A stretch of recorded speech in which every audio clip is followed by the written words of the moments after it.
Good morning students, welcome to online classes of mathematics. तो जैसे कि हम ग्रुप थ्योरी कर रहे थे, उसमें हम इस बेस पे वर्क कर रहे हैं। मैथमेटिक्स इज़ ए लैंग्वेज, मतलब हमें सीखना है मैथमेटिक्स को। लैंग्वेज है तो वो लैंग्वेज सीखनी है। ओके, सो हमने थ्योरम्स देखी थी, कुछ थ्योरम्स कर रहे थे हम किसकी, चैप्टर सेकंड सब ग्रुप की। आज हम नेक्स्ट थ्योरम देखते हैं हमारी इंटरसेक्शन पे,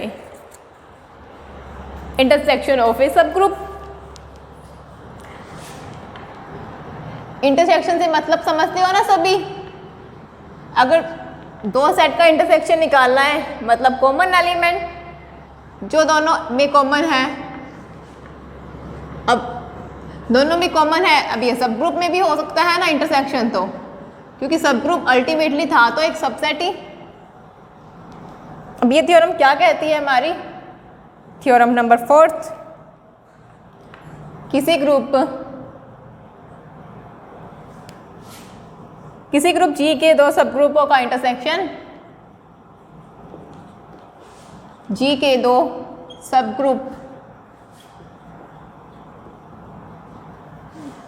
ग्रुप्स का इंटरसेक्शन या सर्वनिष्ठ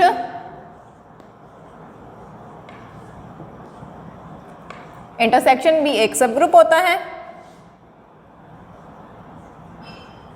जी का एक सब ग्रुप होता है। ये हमारी नेक्स्ट थ्योरम, थ्योरम 4।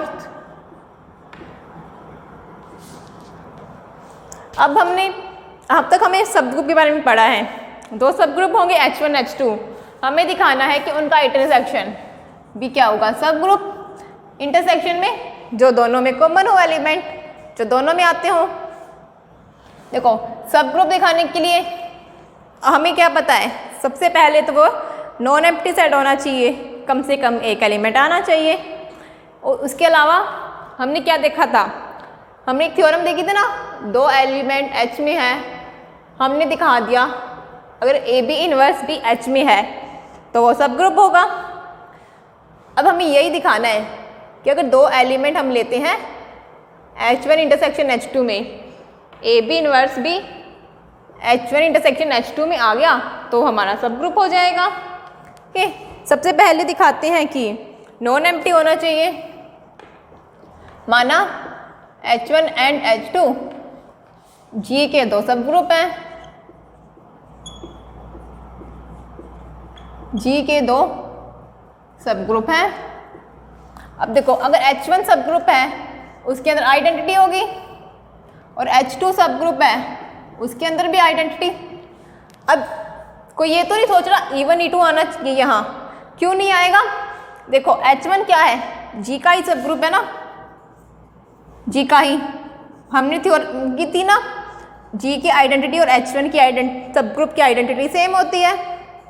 अब H2 क्या है, वो भी जी का ही सब ग्रुप है, तो H2 और जी की आइडेंटिटी भी सेम। इसका मतलब H1 और H2 की आइडेंटिटी सेम होगी दोनों की, इसलिए आइडेंटिटी H1 में भी होगी H2 में भी। अब दोनों में आ रहा है, इसका मतलब आइडेंटिटी हमारी H1 इंटरसेक्शन H2 में भी हो गई। इसका मतलब हमें पता चल गया H1 intersection H2 non empty set है, अरिक्त उप समुच्चय है। ओके, अब हमें दिखाना है, माना दो एलिमेंट ले लिया हमने,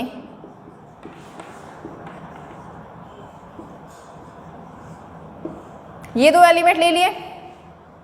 यही प्रोसेस से हमें दिखाना है ए बी इनवर्स भी H2 में, मतलब to proof A B inverse H1 intersection H2 में। हमने अगर ये दिखा दिया, इसका मतलब हमारा H1 इंटरसेक्शन H2 सब ग्रुप हो जाएगा। तो देखो, अगर A और B H1 इंटरसेक्शन H2 में है तो A B क्या H1 में नहीं होगा।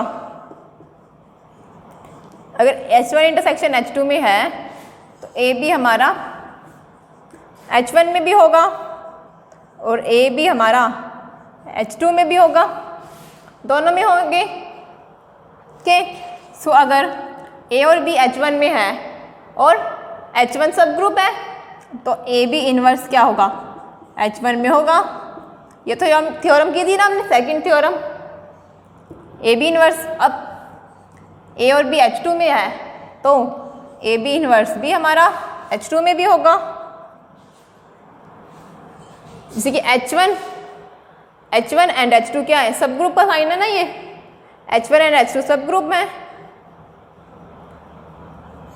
सब ग्रुप है, इसलिए बाय सेकंड थ्योरम।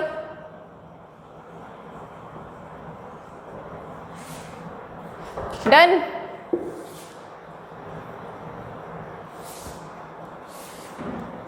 ओके, तो ये हो गया हमारा ए बी इनवर्स। ये हो गया हमारा ए बी इनवर्स H1 में भी है एंड H2 में भी है, क्योंकि ए और बी H1 में है दोनों, ए और बी दोनों H2 में है। इसका मतलब ए बी इनवर्स H1 में है और ए बी इनवर्स H2 में भी हो गया। अब दोनों H1 में H2 में भी है तो इसका मतलब इंटरसेक्शन में नहीं होंगे वो, H1 और H2 के इंटरसेक्शन में भी। अब यही तो हमें दिखाना था, अगर ए और बी दो एलिमेंट लिए इंटरसेक्शन में, उसका ए बी इनवर्स भी उनके इंटरसेक्शन में आएगा। इसका मतलब इसलिए H1 इंटरसेक्शन H2 एक सब ग्रुप है, किसका, G का एक सब ग्रुप है, G का एक सब ग्रुप है। यही तो हमें दिखाना था कि अगर दो सब ग्रुप हैं तो उनका इंटरसेक्शन भी क्या होता है, सब ग्रुप ही होता है। इसके लिए हमने इस प्रॉपर्टी का यूज़ किया, थ्योरम सेकंड का। डन। अब देखो, अगर इंटरसेक्शन सब ग्रुप है तो क्या यूनियन भी सब ग्रुप होता है? नहीं, यूनियन के लिए ज़रूरी नहीं है। देखो, उससे पहले हमने तो क्या किया, दो ही लिए H1 H2। अगर कई होते ना, अगर हम इसका जनरलाइजेशन करें,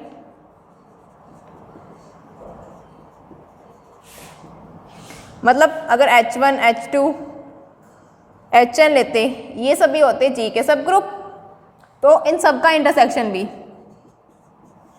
H1 intersection H2 intersection HN, ये सब भी क्या होता, ये भी सब ग्रुप होता G का। अभी हमने दो के लिए किया है जैसे ही, वैसे 3 के लिए, 4 के लिए, N के लिए यही सेम प्रोसेस हो जाएगा। ये ए बी इनवर्स सभी के अंदर आएगा, इसका मतलब वो हमारा सब ग्रुप हो जाएगा। तो हमें पता चल गया कि हमारा इंटरसेक्शन हमारा सब ग्रुप होता है, बट यूनियन जरूरी नहीं है। क्यों? अगर यूनियन के लिए देखा जाए, इसे नोट लगा लेते हैं, बट दो सब ग्रुप होगा यूनियन। नोट लगा लो, रिमार्क लगा लो, इंपॉर्टेंट है ये वैसे ये, दो सब ग्रुप्स का यूनियन। यूनियन को हिंदी में संघ बोलते हैं। यूनियन सब ग्रुप होना अनिवार्यता नहीं है, अनिवार्यता एक सब ग्रुप नहीं होता।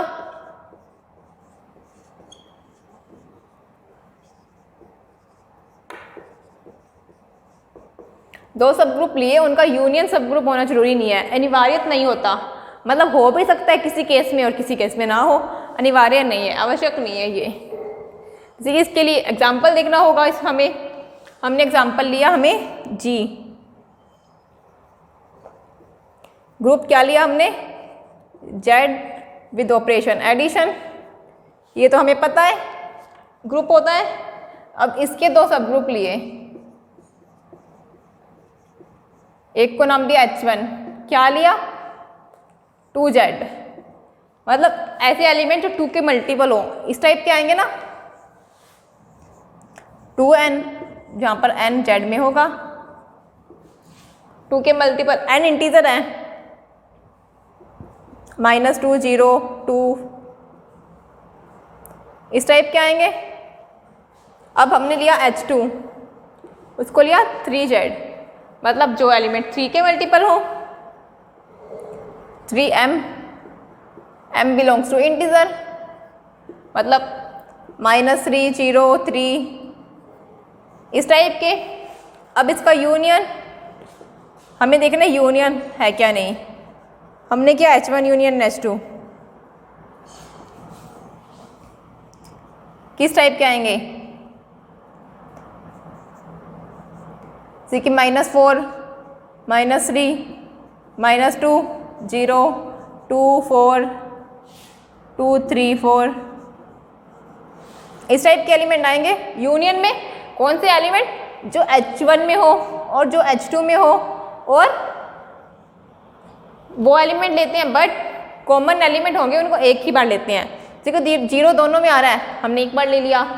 अब जो बाकी एलिमेंट थे हमने वो सबको लिख दिए, इस टाइप के एलिमेंट। अब देखो हमें देखना है कि ये सब ग्रुप है या नहीं। अगर सब ग्रुप हुआ तो क्लोज प्रॉपर्टी सेटिस्फाई करना चाहिए। हमने लिया एक एलिमेंट 2 H1 यूनियन H2 में, एंड लिया 3 H1 यूनियन H2 में। इसका मतलब 2 + 3, क्योंकि ऑपरेशन प्लस है, वो भी क्या होना चाहिए इसके अंदर। 2 + 3 तो कितना 5, बट 5 तो इसके अंदर नहीं आता। क्यों? क्योंकि इसके अंदर तो 2 के मल्टीपल वाले और 3 के मल्टीपल वाले एलिमेंट, 5 ना ही 2 का मल्टीपल है ना ही 3 का मल्टीपल। इसका मतलब 5 not belongs to H1 union H2। Done. तो हम क्या कह सकते हैं, H1 यूनियन H2 हमारा सब ग्रुप नहीं है। H1 union H2 close property satisfy नहीं करता, या क्लोज नहीं है डायरेक्टली क्लो। इसका मतलब ये सब ग्रुप नहीं है, इसलिए यहाँ H1 यूनियन H2 सब ग्रुप नहीं है। सब ग्रुप नहीं है। डन। ये हो गया हमारा।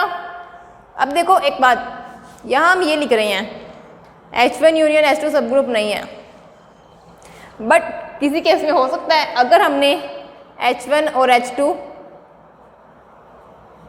दोनों ही 2Z ले लिए, सेम तो ले सकते हैं ना, तब तो ये हमारा सब ग्रुप बन जाएगा ना।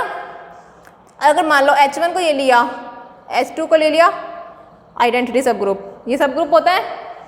H1 यूनियन H2 कितना आएगा हमारा 2Z, तब तो ये सब ग्रुप हो गया।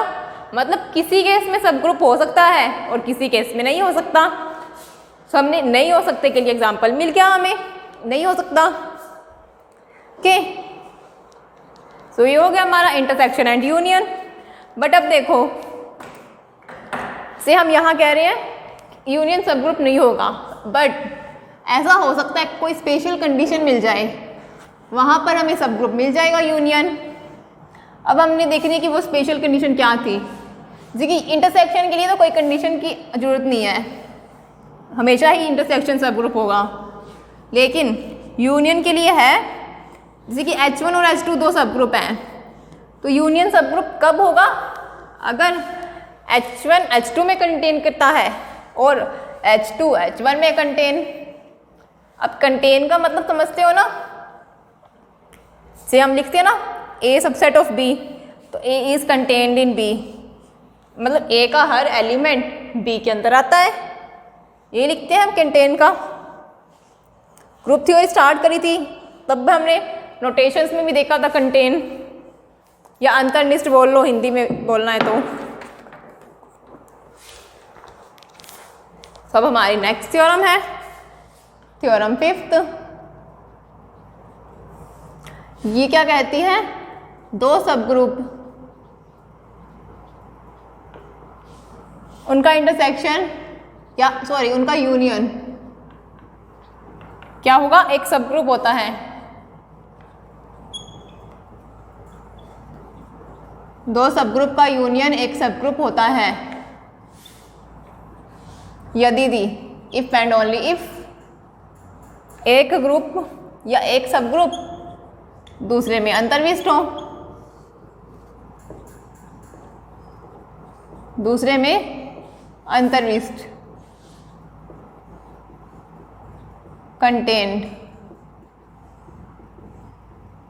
कंटेन हो। ये हमारी होती है थ्योरम। जैसे कि अगर लिखना चाहें H1 यूनियन H2 एक सब ग्रुप होगा इफ एंड ओनली इफ या यदि H1 subset of H2 and या और H2 सबसेट ऑफ H1। ये हमारी थ्योरम, या तो H1 H2 का सबसेट या H2 H1 का, मतलब H1 is contained in H2 या H2 is contained in H1। अंतरिक्ष इसके सभी एलिमेंट हो या H2 के सभी एलिमेंट H1 के सभी एलिमेंट। ओके, सो हम देखते हैं प्रूफ इसका। सबसे पहले हम लेके चलते हैं यहाँ से, हमने माना H1 एंड H2 दो G के दो सब ग्रुप हैं, G के दो सब ग्रुप हैं। डन। अब तब माना, हम मान भी चल रहे हैं कि यूनियन सब ग्रुप भी है, H1 union H2 B G का एक सब ग्रुप है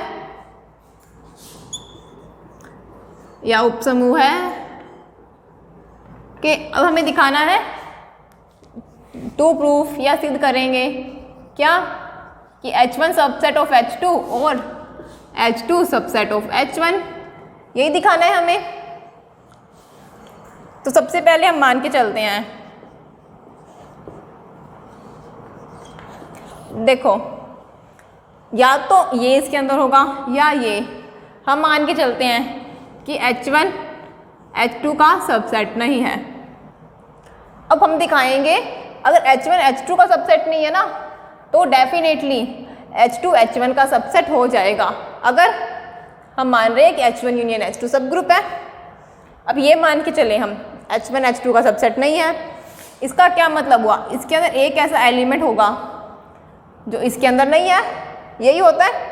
अगर सबसेट होता इसके सभी एलिमेंट इसके एलिमेंट होते हैं, अब सबसेट नहीं है मतलब इसके अंदर एक एलिमेंट मिल जाएगा जो इसके अंदर नहीं है। सो मान लिया हमने एक एलिमेंट होगा H1 के अंदर, देयर एग्जिस्ट, एक एलिमेंट तो मिल ही जाएगा, एग्जिस्ट कर जाएगा, एक से ज़्यादा भी हो सकते हैं बट एक तो होगा ही। A H1 के अंदर है but A not belongs to H2, H1 में है लेकिन H2 में नहीं है। ओके, अब हम मान के चलते हैं एक एलिमेंट है B H2 के अंदर। अब ये थोड़ी है कि अगर A भी H2 में नहीं है तो कोई भी एलिमेंट नहीं होगा, अब सब ग्रुप है तो नॉन एम्प्टी होगा, अरिक्त, इसका मतलब कम से कम एक एलिमेंट तो होगा ही ना H2 में। मान लिया B है वो एलिमेंट। ओके, सो देखो अब यहाँ से हमें पता चला A H1 के अंदर है एंड B हमारा है H2 के अंदर। A H1 के अंदर है, B H2 के अंदर है। H1 यूनियन H2 अगर हम करते हैं, अगर H1 यूनियन H2 में कौन से एलिमेंट, H1 के एलिमेंट और H2 के सारे एलिमेंट, अगर A H1 के अंदर है तो A उनके यूनियन में भी होगा, A belongs to H1 union, क्योंकि H1 के सारे एलिमेंट तो आते ही है ना इसके अंदर यूनियन में। अब H1 के अंदर A तो था ही, इसका मतलब A इसके अंदर भी हो गया। ओके, एंड अब देखो H1 यूनियन H2 के अंदर B भी तो आएगा, B बिलोंग्स टू, क्यों, देखो यूनियन किया H1 और H2 का, अगर A आ रहा था इनके यूनियन में, अब हम देख रहे हैं B H2 के अंदर आ रहा है तो B भी तो इसकी यूनियन में आएगा, H2 के एलिमेंट्स हैं B। अब देखो A B क्या होगा, अब हमें क्या पता चला है, हमने माना है H1 यूनियन H2 भी एक सब ग्रुप है, H1 यूनियन H2 सब ग्रुप लेके चल रहे हैं। अगर सब ग्रुप है, A भी मिल रहा है, एक एलिमेंट A है, एक एलिमेंट B है, उनका क्लोजर A भी किस में होगा, H1 यूनियन H2 में होगा। यदि H1 यूनियन H2 G का एक सब ग्रुप है,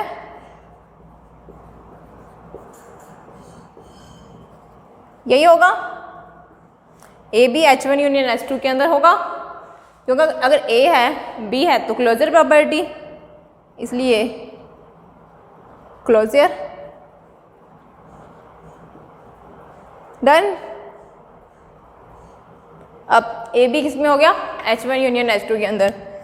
तो अब यूनियन के अंदर कौन से एलिमेंट, या तो H1 में हो या H2 में, दोनों में भी हो सकते हैं, मतलब किसी एक में होगा। अब ए बी क्या है, यूनियन में है, इसका मतलब या तो ए बी होगा हमारा H1 के अंदर या H2 के अंदर होगा, दोनों में भी हो सकता है, बट जनरल कंडीशन तो यही है, या H1 के अंदर या H2 के अंदर। ओके, अगर हम मान के चलें, माना ए बी हमारा H2 के अंदर मान के चलते हैं, अगर हम देखो, अब ए बी H1 में भी हो सकता था, H2 में भी, हम मान के चल रहे हैं, हमें पता नहीं है किस में है, हमने मान लिया, क्या फ़र्क पड़ता है, H2 में मान लिया हमने, इसमें फ़र्क, मानने में फ़र्क नहीं पड़ता, बट हम क्यों मान रहे हैं आगे पता चलेगा। ये हमने माना ए बी H2 के अंदर है, ठीक है, और बी तो H2 के अंदर था ही,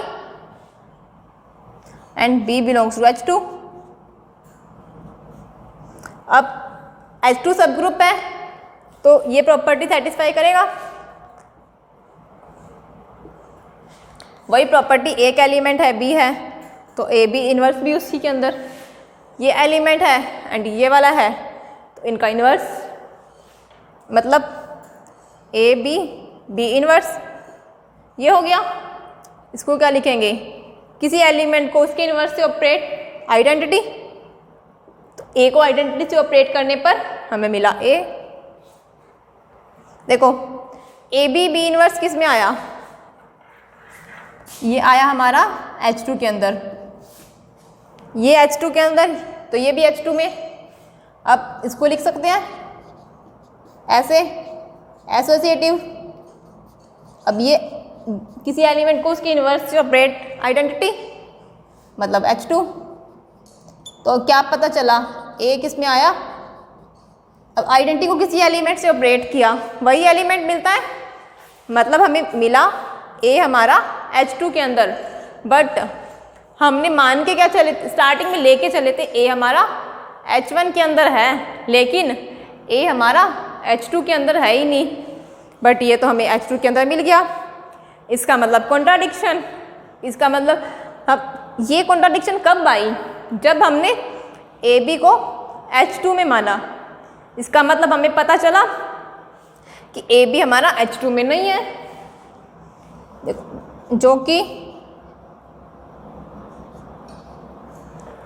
इसको नाम दे तो 1, इसका ही कॉन्ट्राडिक्शन आया ना, हम लेके चल रहे थे H2 में नहीं है, बट H2 में आ गया, तो ये तो हो नहीं सकता।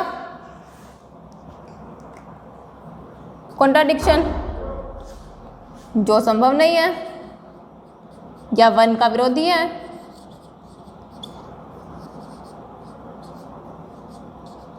अब ये कॉन्ट्राडिक्शन कब आई थी हमें, ये कॉन्ट्राडिक्शन मिली थी हमें जब हमने ए बी H2 में माना था, इसलिए ए बी हमारा H2 के अंदर नहीं होगा। अब ए बी अगर H2 के अंदर नहीं है, हम यहाँ लेके चल रहे थे ए बी H2 के अंदर नहीं है, या तो ए बी H1 में होगा या H2 में। अगर ए बी हमारा H2 में नहीं है, इसका मतलब H1 में होना पड़ेगा। A B not belongs to H2, तब बाय इक्वेशन 2 क्या होगा, A B belongs to H1। अब ए बी H1 में मिल गया हमें। अब देखो, अब हमने लिया ए बी हमारा मिल गया H1 के अंदर, और ए बी किस में था हमारा, H1 के अंदर ही। ए था हमारा H1 के अंदर, अगर ए H1 के अंदर है उसका इन्वर्स भी होगा। अब फिर क्लोजर प्रॉपर्टी, तो ए इन्वर्स ए बी किस में आ गया, H1 के अंदर, H1 सब ग्रुप, इसलिए क्लोजर या क्लोज लिख लो। अब ये क्या, associative property, belongs to H1, identity B belongs to H1, तो क्या आइडेंटिटी को किसी अवयव से ऑपरेट करने पर वही एलिमेंट, मतलब बी मिल गया हमें H1 में से। देखो हमने मिल गया बी H1 में से, बट बी हम कहाँ से लेके चल रहे थे, H2 में से। मिल कहाँ से गया हमें, H1 में से। अतः for B belongs to H2 या B बिलोंग्स टू H2 के लिए लिख लो, हिंदी में लिखना है तो के लिए B बिलोंग्स टू H1 मिलता है। अब सबसेट होने का मतलब यही हुआ ना, H2 सबसेट हो गया H1। सबसेट के लिए यही दिखाते हैं, इसका एक एलिमेंट हमें इसके अंदर मिल जाए तो सबसेट। अब H2 का एक एलिमेंट इसके अंदर मिल गया, आर्बिट्रेरी एलिमेंट लिया था, मतलब आर्बिट्रेरी मिलता तो कोई भी मिलेगा, तो H2 सबसेट ऑफ H1। देखो हम मान के चल रहे थे H1 H2 का सबसेट नहीं है, इसका मतलब अगर H1 H2 का सबसेट नहीं है बट हमें क्या मिला, H2 H1 का सबसेट है। अब सब ग्रुप था H1 यूनियन H2, हमें दिखाना था या तो ये कंडीशन होगी या ये। अब इसको तो हम मान के चले नहीं होगा, तो हमने क्या प्रूफ कर दिया कि ये वाली कंडीशन सॉल्व हो रही है, ट्रू। H2 आ रहा है हमारा सब ग्रुप किसका, H1 का, इसलिए हमने प्रूफ कर दिया H2 subset of H1। Done. सबको समझ आ गया ना, ये समझ आया ना सबको ये पार्ट। कैसे प्रूफ किया, हमें दिखाना था H1 यूनियन H2 सब ग्रुप होगा कब, इफ एंड ओनली अगर या तो H1 सबसेट होगा H2 का या H2 सबसेट होगा H1 का। उस केस में अब हम मान के चलते हैं H1 यूनियन H2 सब ग्रुप है, तो हमें दिखाना है या H1 H2 का सबसेट या H2 H1 का। हमने माना कि अगर H1 H2 का सबसेट नहीं है, ये मान के चले, तो हमने दिखाया है H1 अगर H2 का सबसेट नहीं है तो H2 H1 का सबसेट हुआ। यही तो हमें दिखाना था, बट अभी दिखाया कैसे था।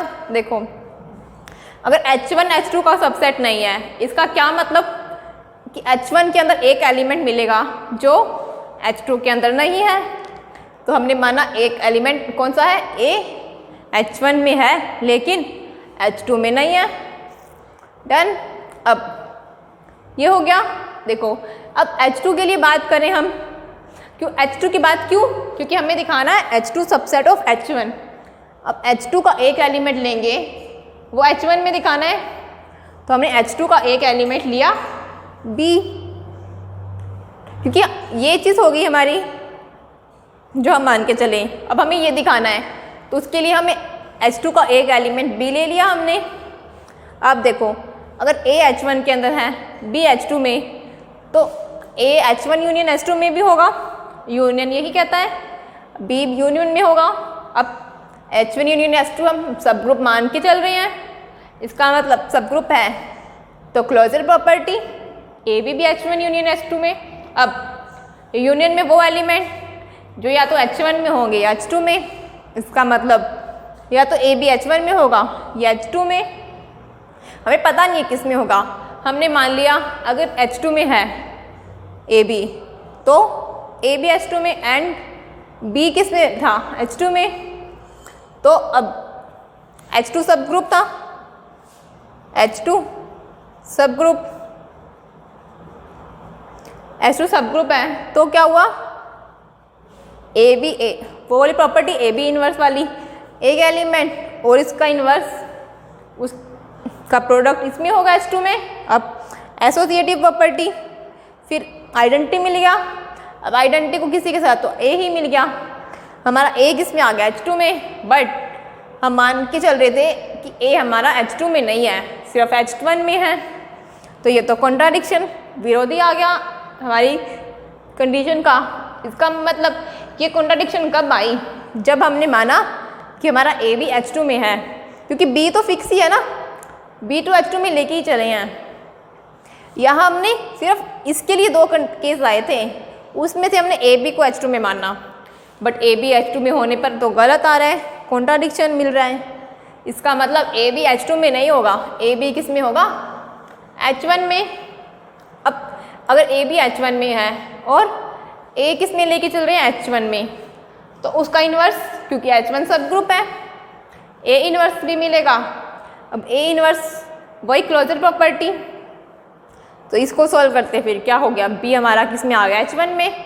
यही तो हमें दिखाना था, अगर हम B लेके चल रहे हैं H2 में से तो वो हमारा मिल जाए हमें H1 में से, तो हमने दिखा दिया, B मिल गया हमें H1 में से, मतलब H2 हो गया हमारा सबसेट ऑफ H1। डन, इसका एक पार्ट प्रूफ हो गया। अब कन्वर्स पार्ट देखने के लिए हम लिखते हैं, अब देखो कन्वर्स पार्ट में हमें क्या दिखाना है, अगर H1 सबसेट ऑफ H2 है,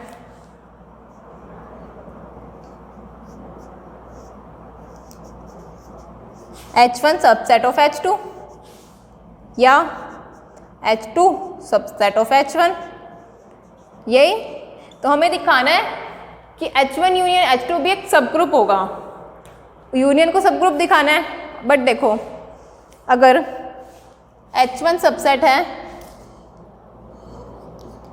H1 सबसेट है H2 का, तो H1 यूनियन H2 क्या होगा, अब H1 के सारे एलिमेंट H2 के अंदर ही आ रहे हैं। अब यूनियन में क्या लिखते हैं, H के एलिमेंट और H2 के एलिमेंट, बट H के एलिमेंट तो H2 के अंदर ही हैं, इसका मतलब ये क्या बन गया हमारा H2। जब H1 H2 के अंदर था, यूनियन हमारा H2 ही बन गया। इसी के एग्जाम्पल देख लो, अगर हमने लिया कोई सबसेट के लिए देख लो, ऐसे 1 2 लिया, B लिया 1 2 3, A यूनियन B कितना हुआ, ये मतलब 1 2 3 वो किसके इक्वल था, B के इक्वल, यही हुआ। तो यहीं से क्या आगे मिल गया हमें, H1 यूनियन H2, H2 के इक्वल, बट H2 तो हमारा क्या था, H1 और H2 तो सब ग्रुप थे, H2 तो हमारा सब ग्रुप था, इसलिए H1 यूनियन H2 क्या हुआ, सब ग्रुप हो गया। और अगर इस केस में देखें H2 सबसेट था H1 का, तो H1 यूनियन H2 कितना मिल जाएगा, H2 के सारे एलिमेंट H1 में हैं, इसका मतलब ये मिल गया हमें H1। अब H1 भी सब ग्रुप है, H2 भी सब ग्रुप है, देखो या तो H1 यूनियन H2 H2 के इक्वल आएगा या H1 के इक्वल, इसका मतलब H1 union H2 is equal to H1 या H2। अब H1 और H2 दोनों ही सब ग्रुप हैं, इसका मतलब H1 यूनियन H2 क्या हो गया हमारा, सब ग्रुप हो गया। H1 यूनियन H2 एक सब ग्रुप है। डन, तो ये हमारा कन्वर्स पार्ट भी ट्रू हो गया।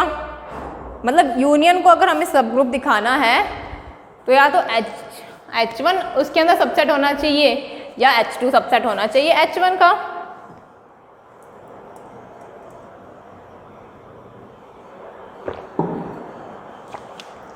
डन, तो ये हो गई हमारी नेक्स्ट फिफ्थ थ्योरम।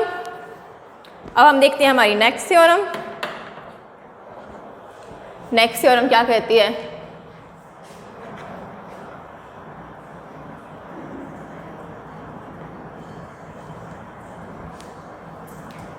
हमारी नेक्स्ट थ्योरम है H एंड K।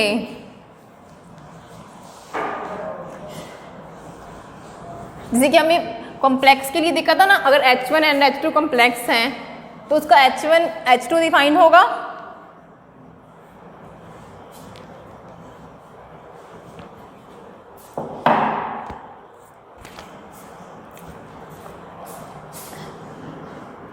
अगर H एंड K तो सब ग्रुप हैं किसके, G के।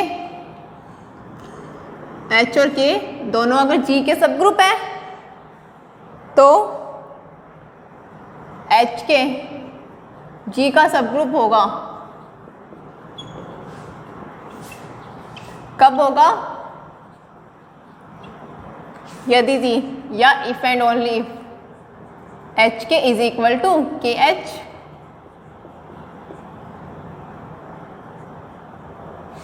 मतलब H और K तो सब ग्रुप हैं तो H के सब ग्रुप होगा, जरूरी नहीं है कि सब ग्रुप हो, बट कब होगा, अगर दोनों इक्वल हो जाए एच के इज इक्वल टू के एच। डन। सो हम देखते हैं कैसे हुआ। देखो सबसे पहले हम ये मान के चलते हैं, माना एच के इज इक्वल टू के एच, तो हमें सिद्ध करना है, क्या दिखाना है अब हमें कि एच के क्या है, जी का सब ग्रुप है।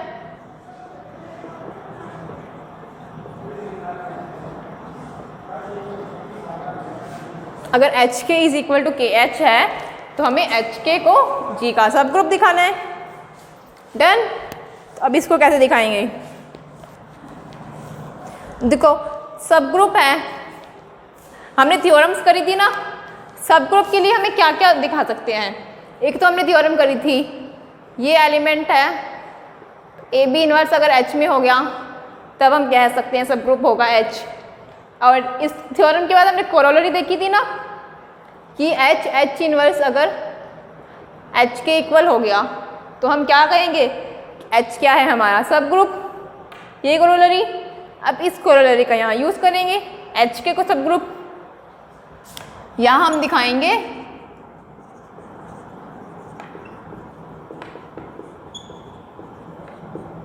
क्या दिखाएंगे कि सब ग्रुप किसको दिखाना है, एच के को। एच के एच इनवर्स मतलब एच के का इनवर्स किसके इक्वल, एच। बट यहाँ क्या दिखाना है, एच के को ये इसके इक्वल आना चाहिए, तब हम कह देंगे सब ग्रुप हो गया। के अब इसको सॉल्व करते हैं, एच के एंड एच के की इनवर्स। अब ये तो हमने किया था ना कॉम्प्लेक्स के लिए प्रॉपर्टी रिवर्सल लो, के इनवर्स एच इनवर्स। अब एसोसिएटिव प्रॉपर्टी एच के इनवर्स एच इनवर्स, यहाँ लिखना चाहो तो लिख लो, एच के होल इनवर्स किसके इक्वल, के inverse H inverse and associative. Done. अब देखो हमने क्या किया था, एच सब ग्रुप है if and only if H inverse is equal to H, यही होगा। अब यहाँ हमें देखो हमें दिया क्या हुआ है, एच और के दोनों सब ग्रुप हैं। अगर के सब ग्रुप है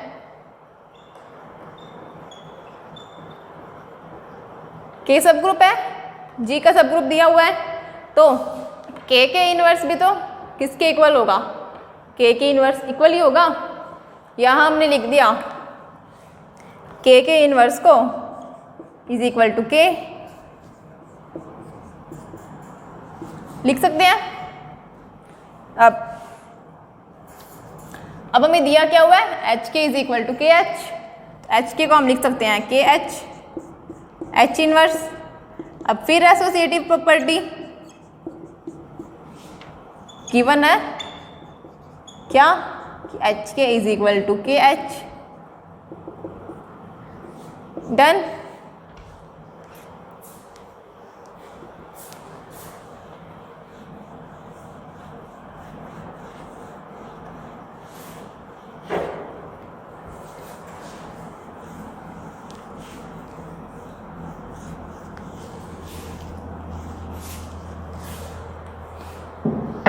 सो ये हो गया हमारा कि एच इनवर्स। अब फिर हमारा क्या है, एच हमारा क्या दिया हुआ है, सब ग्रुप है। अगर एच सब ग्रुप है तो एच इनवर्स किसके इक्वल होगा, एच के इक्वल होगा ना, सब वही करोलरी से ही बाय करोलरी। अब एच इनवर्स को क्या लिख सकते हैं, एच। अब देखो के एच किसके इक्वल था, एच के, इसको लिख दिया हमने एच के। यदि फिर लिख लो के एच इज इक्वल टू, अब यही तो हमें दिखाना था, एच के होल इनवर्स किसके इक्वल, एच के, तो हमने दिखा दिया एच के इक्वल। इसलिए एच के क्या हुआ हमारा, जी का एक सब ग्रुप है, जी का एक सब ग्रुप है। डन। ये कब हुआ था, जब हमारा एच के इज इक्वल टू के एच आया था, उसी केस में हुआ था ना ये। डन। अब हमने क्या किया, जब हमें ये पता था तो हमने ये प्रूव कर लिया एच की इज इक्वल टू के एच। कैसे किया, हमने कोरोलरी की थी। अगर जैसे ये थ्योरम थी, ये थ्योरम की जस्ट बाद ही कोरोलरी थी कि अगर एच सब ग्रुप है तो कब होगा, अगर H H inverse is equal to H होगा, और अगर ये चीज़ है तो ये भी होगा। कोरोलरी की थी हमने।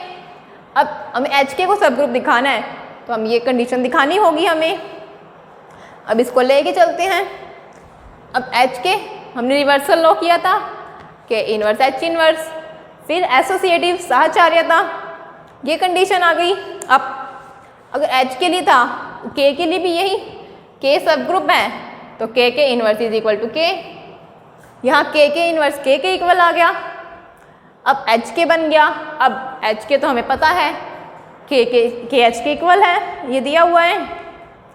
एच के को हमने ले दिया के एच, फिर एसोसिएटिव।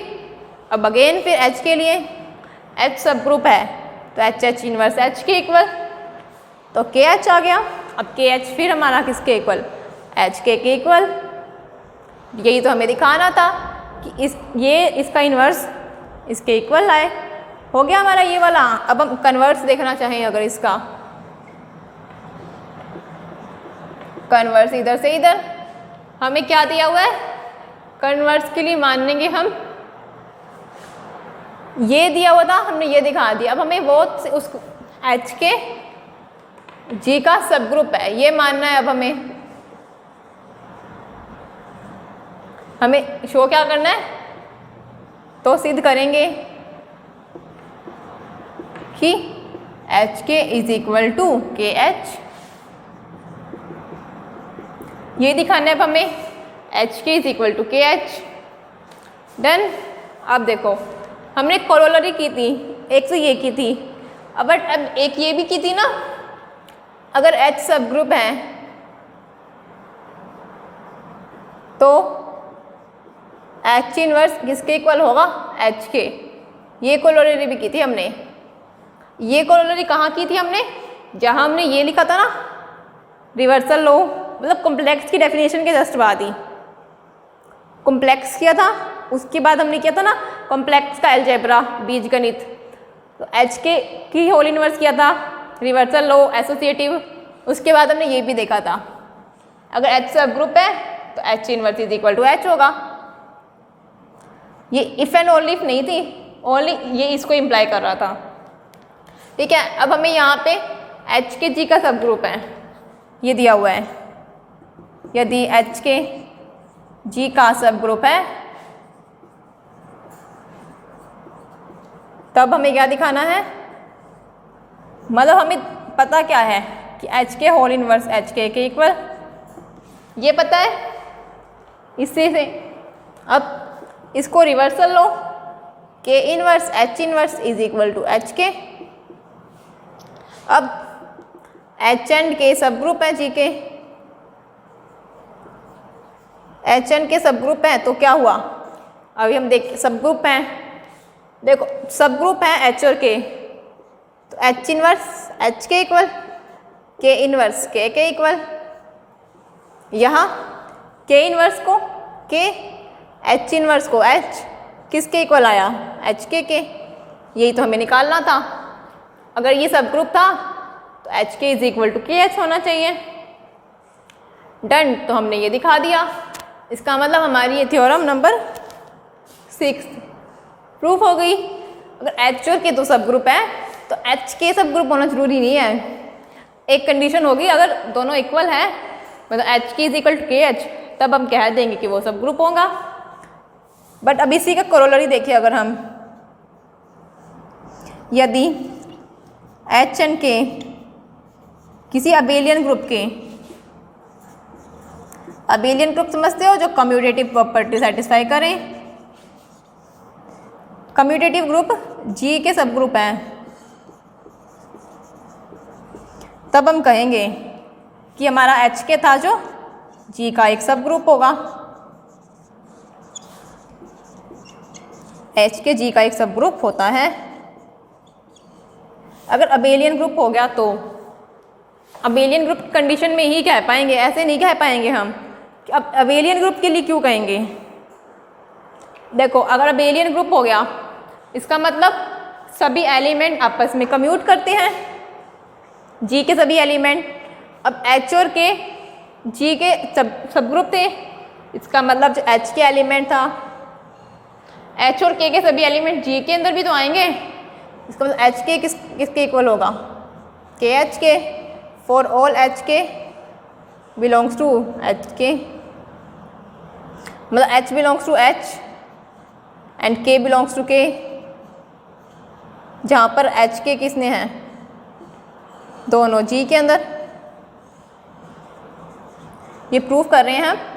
ये कब होगा? अगर G अबेलियन है, सभी एलिमेंट आपस में कम्यूट, H कैपिटल H में था, K कैपिटल K में, तो H के किस में होगा? H के भी तो G में होगा। इसका मतलब H के इज इक्वल टू KH। अब सभी एलिमेंट आप इक्वल ही हैं तो हम कह सकते हैं ना H के KH के इक्वल होगा। देखो इसका होने का मतलब हम ये नहीं कह सकते कि एलिमेंट इक्वल है, बट अगर ये सभी एलिमेंट इक्वल हैं इसका मतलब जो इसके सभी एलिमेंट H के हैं, H के किसके अंदर आएंगे? H स्मॉल के कैपिटल H के अंदर आएंगे। इसके अंदर इस टाइप के एलिमेंट आएंगे ना, H belongs to capital H, K belongs to capital K and KH के अंदर इस टाइप के आएंगे, H belongs to capital H, K belongs to capital K। अब ये वाले सभी एलिमेंट इन सभी एलिमेंट के इक्वल ही हैं, इसका मतलब क्या हुआ? H के इज इक्वल टू KH हो गया। अब अगर H के KH के इक्वल है तो ये तो अभी हम देख के आए हैं, H के KH के इक्वल होने पर हमारा H के सब ग्रुप हो जाता है। इसलिए बाय अबव थ्योरम H के क्या हुआ? हमारा G का सब ग्रुप हो गया। डन। तो अबेलियन ग्रुप होने पर हम डायरेक्ट कह सकते हैं कि हमारा H के सब ग्रुप हो जाएगा G का। ओके, सो ये हमारे सब ग्रुप की डेफिनेशन थ्योरम्स वगैरह हो गई है। तो इनको एक बार अच्छे से देख लेना कि आपको समझ आ जाएगा कहाँ पर क्या यूज़ हो रहा है। यहाँ हमने सब ग्रुप की ये प्रॉपर्टीज़ काफ़ी यूज़ करी है, H inverse is equal to H, H inverse is equal to H। So हमने करा हुआ सब कुछ है, बस अगर आप ध्यान से देखोगे तो आपको और अच्छे से समझ आ जाएगा। ओके, सो मिलते हैं नेक्स्ट क्लास में। Thank you.